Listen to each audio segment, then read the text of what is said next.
Hi everybody, welcome back to Island Outdoors 1. Today we're going to be taking a look at the Benchmade 162 Bushcrafter.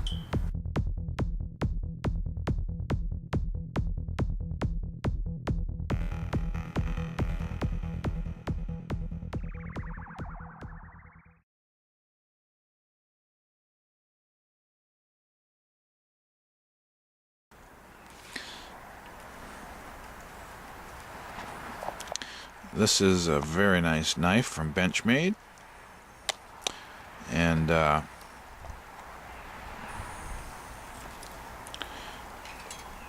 very cool design. On Amazon, I was trying to find a price for you guys, and if you want this knife right now on Amazon, it is $182.75 with free shipping. Now, I do not recommend you pay that much for it. I recommend you shop around for this knife.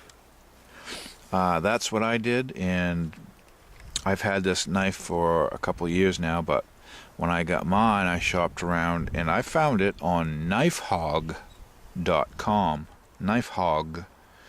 and it was $130, which was the cheapest I could find it, and I'm very happy I did. So be careful before you pay $182 for this, knowing that you can get it cheaper. And also, there are other models of this now, I believe in a different color handle and maybe a different knife sheath. So you can check out Benchmade's website for that, but I'll be telling you about this knife today. Right off the bat, this knife was designed by Shane Sibert, and it was built for the trail. It's considered an outdoor survival type knife, or kind of a bushcrafting knife. It's made in the USA, and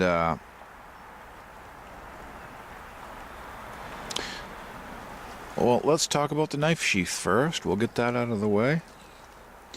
It's a brushed, full-grain buckskin leather sheath, and it does not come with this Dangler attachment, but it does come with this metal D-ring on the back of the sheath. You can see it has a belt loop here, and above that there's a metal D-ring for precisely this application, which is to attach a dangler, or you could even attach that to a sling or a pack with the D-ring. But I attached a dangler that I bought from online somewhere, and I cannot remember what company it is, but that is their logo, if that is showing up at all. But anyway, I'm very happy with it. I love the danglers. It makes for a much more comfortable carry, and in my experience, I've watched videos on this knife online, and the sheath, although it is very well made, and I really like it. I like the style and the construction of it, and the materials are nice. One thing, everybody online that complains about it, they don't like it because of this opening right here. The way it is made, and doesn't seem to be showing up in my screen, but the way it's made is when you holster your knife, it is getting caught on these edges. Am I showing this to you right? It's getting caught on these edges, and it's from not, let me use the knife. If you put the knife in perfectly straight, it's fine. What the problem is that people are putting the knife in sideways, and it's catching the edge of the leather right there and cutting it, and people are slicing open their sheath right in through this area, which I can understand why it happens, because especially if it's down on your side, and you're trying to feel where the sheath is while you're putting your knife in, it can be hard to put your knife in perfectly square in your sheath. So yeah, that is a design flaw, I guess, from Benchmade. I wished they'd put a plastic, there is a plastic liner in here. I don't know if that is even going to show up on camera, but you can see it right there, the black. If they'd have just made that lip fold over the outside of this so it didn't matter, or it helped funnel the cutting edge into the sheath the correct way, then they wouldn't have had any issues or complaints with this.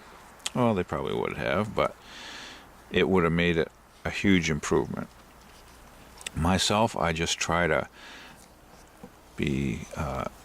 keep in mind that there is an issue if you put it in off center, and I just kind of gingerly put it in there carefully, and hopefully this knife sheath will last me for a long time. But like I said, I really like this knife sheath. They're somewhat lighter than this when you get them from the factory, but I've put snow seal on this one for waterproofing, and it's very nice. You can see there's the Benchmade logo. You can see we have a fire steel loop here, and this is just a light my fire steel, and they come with their own striker, but I've taken that off because the spine of this knife is 90 degrees and made to strike a ferro rod. So yeah, the sheath comes with a ferro rod loop, which is nice. Fits this light my fire steel perfectly. Then I just loop that around the end, locks it in, nice. Especially if I did it on camera, it'd be even nicer. But yeah, so that's pretty much the sheath in a nutshell. So I will get that out of our way, and now we'll talk about the knife. Let me wipe some of the stuff off it, make it nice and pretty for the show. Okay, so here's our Benchmade logo, and if you zoom in close enough, you should be able to read the 162 model number, which I'm not sure why Benchmade makes their model numbers so microscopically small, but you can see it's made in USA, number 162. On the other side, we have Sibert design in S30V. Yes, that's correct. S30V stainless steel on a Bushcraft knife. And this is kind of a unique blade. It's not really a Scandi grind. You can see it has a secondary bevel on it. If I can get the light to capture it right, you can. But yeah, so it's not a 0 degree Scandi grind, but it's a CPM S30V with a 58 to 60 HRC on the Rockwell hardness scale. A plain edge with a satin finish. It is a drop point blade, and it's pretty thick. Excuse me, I'll put the dimensions down in the description below if you want to know all the specifications on this. Just take a peek down there.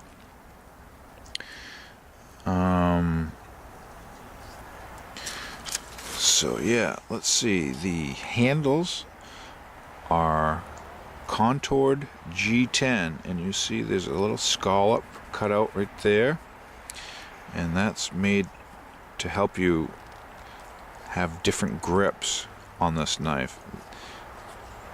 It feels very good in all different types of grips you might be using for your bushcrafting or just in use in general. And you'll see there are, or I hope you can see, there are red vulcanized, what are they called? They are red vulcanized spacers. I don't believe they're rubber, but very nice contrast with the green G10 scales. You can see it's full tang, and there's the butt of the knife.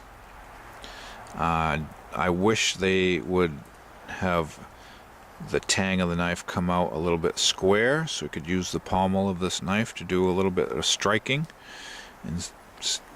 But I would not recommend using the pommel of this knife to strike anything unless you're willing to damage the G10 and finish on the end of your knife.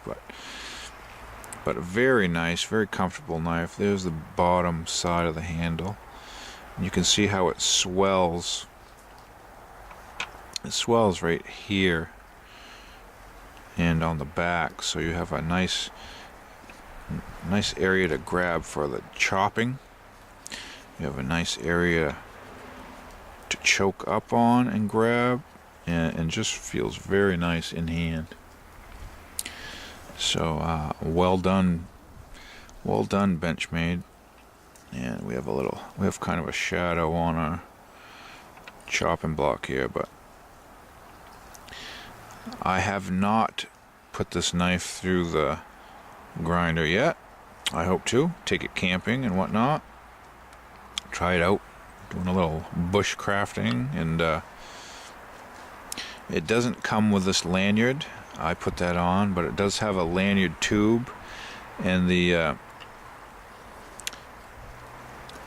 it's unique. It doesn't have rivets, but it has like press fit tubing, and this is titanium tubing on the where your rivets would go to hold the handle scales on, and a smaller one to hold, you know, the lanyard hole has it also. I don't know if that shows, but a nice drop down in the handle here to catch your fingers, so that this nice knife is going to be very stable in your hand, and a very ergonomic handle.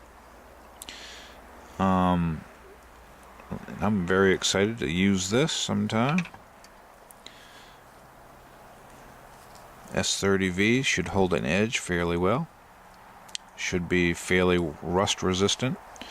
It does have a nice sharp 90-degree spine, so you're going to be able to strike your ferro rods with that and scrape, you know, your fat wood sticks and anything else you need to scrape shavings off of.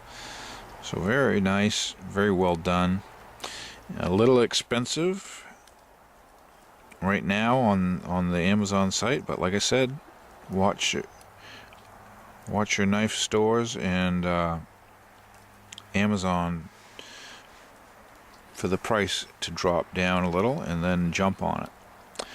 And like I said, they have other models, and I believe they have other sheath options now, if you so desire. And I hope you enjoy yours. I know I really like mine. And thank you for watching. And tune in to my next episode. I'll show you this knife. The Ontario Pilot Survival Knife. So, see you then.